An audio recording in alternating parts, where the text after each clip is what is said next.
Good morning or afternoon. My name is William Holloman and I will be discussing forklift safety. Let me give you a little information about my background. I have 20 plus years experience in manufacturing. I'm a certified forklift operator trainer and have trained hundreds of forklift operators. The key to forklift safety is proper training. There are a lot of different methods you can use to train forklift operators, and it can become very expensive. However, the method that I choose is free. This method is designed for in-house use and approved by OSHA. As a matter of fact, OSHA developed most of the material used for this method, and it is readily available on their website. We will view a PowerPoint presentation followed by a forklift operation and safety course, an example of a daily forklift operator checklist, and we will conclude with an actual driving examination to be done on site at a later scheduled date. Once this is completed, you will become forklift certified. So without further ado, let's begin our presentation.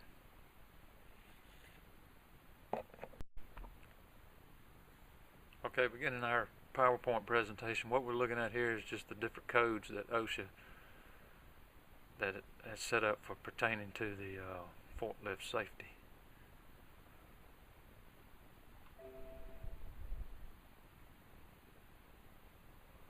Alright, here's our definition for what is called a powered industrial truck, better known as a forklift, commonly known as forklift pallet trucks.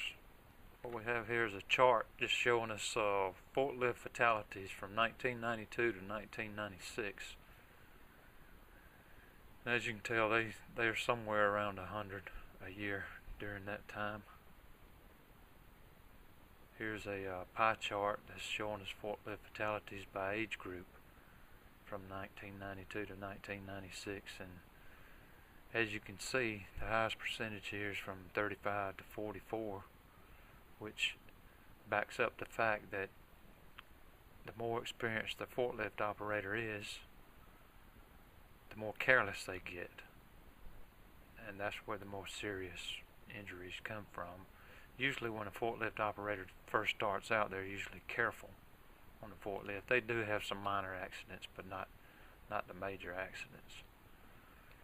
This slide here is showing us where the accidents occurred, which industries, and as you can tell, manufacturing has the highest. The contributing factor to that is pedestrians are usually around in manufacturing.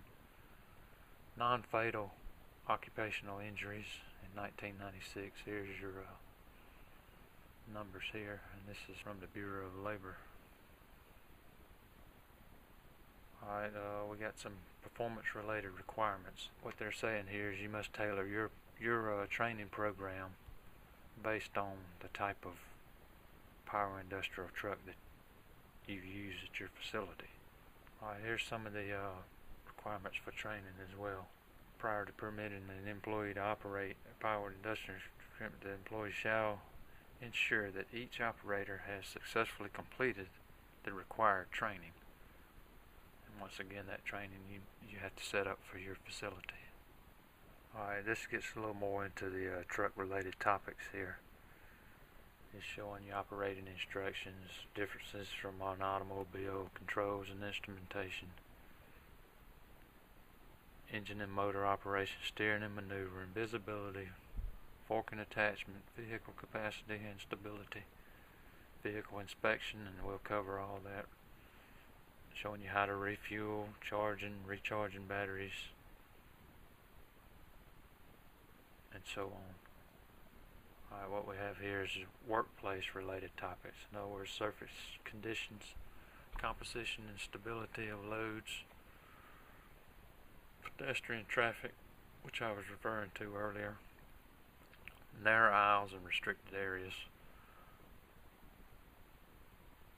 operating in hazardous locations, operating on ramps, potential hazards, operating in closed environment. The requirements of OSHA standard on powered industrial trucks must also be included in an initial operator training program. Also required that you have a refresher course. What we usually did was we would have to train every year. 1 year from the date their license would go invalid after 1 year from the previous date. And these are some of the required. Anytime you have an unsafe operation, accident, or near miss, evaluation indicates needed or different type of equipment introduced, workplace conditions change, any of that, you have to have a refresher course. Okay, we got right here, that's continued. An evaluation of each powered industrial truck operator's performance must be conducted after initial training, after refresher training, and at least every 3 years is what they require. Alright, certification. The employer shall certify that each operator has been trained and evaluated as required by the standard. Certification shall include name of operator, date of training, date of evaluation. The difference between the date of training and the date of evaluation would actually be the actual driving on course. Identity of person performing the training, which would be your trainer. Alright, what we have here is a stability triangle. This is just showing you where the center of gravity would move with a load compared to where it is unloaded. Here's your unloaded center of gravity, and it would move forward here if it was loaded. There's another angle here. This is if you have your load elevated. Just showing you the higher you go with it, the higher your center of gravity goes, it's easier to turn over. Alright, these are the 4 major areas of concern must be addressed. The general hazards that apply to the operation of all or most powered industries, the hazards associated with the operation of particular types of trucks, the hazards of workplaces generally, and the hazards of a particular workplace where the vehicles operate. What we're seeing here is the components of a typical forklift truck. Just showing you the lights, the horn, steering wheel, and all that. Okay, this will conclude our PowerPoint. Like I said, this can be found on OSHA's website. Okay, what we have here is the forklift operation and safety course menu. This also is on the OSHA website, and it's just part of their training that's made available. Okay, you got your different categories here. You can just go over them and click on them, and it'll tell you, give you information here about the training program. This is in the introductory section. It has another section here is know your lift truck, and it's going to ask you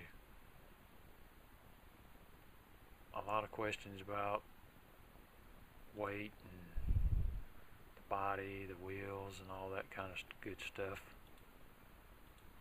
Alright, also forklift physics. You need to know these physics. Rear steering, how it swings. Then it'll ask you questions like rear wheel steering is used on lift trucks because it gives the operator greater control when using the forks. And if you answer correctly, it lets you move on.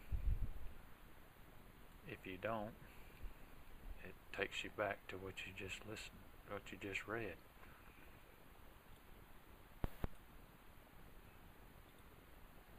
Okay, let's got another section here called lift truck operation.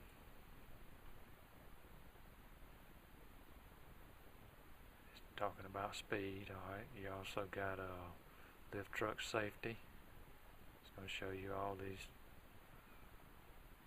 pinch points and stay in your truck if something were to start falling, because you are in a cage. Don't put your hands, don't put your feet out. And there again, like I was saying, if you answer one of these correctly, it'll let you go on. Showing you how to, it's telling you stay in the thing. All this information is, you can go to the OSHA website and just download it from there. You also have a maintenance area, telling you how to do daily inspections, and we'll have a handout on that later. What I usually do is I would take them out to the actual lift truck and do a daily checklist with them. Alright, you got refueling and recharging, talking about the combustibles. That's a whole section in itself. And then you have a course test here, and you must pass this. And you must make a mark of 70. 28 questions. Basically covering what you just went over with all your course. This is an abbreviated edition of this. This should take a little longer than what we went through here.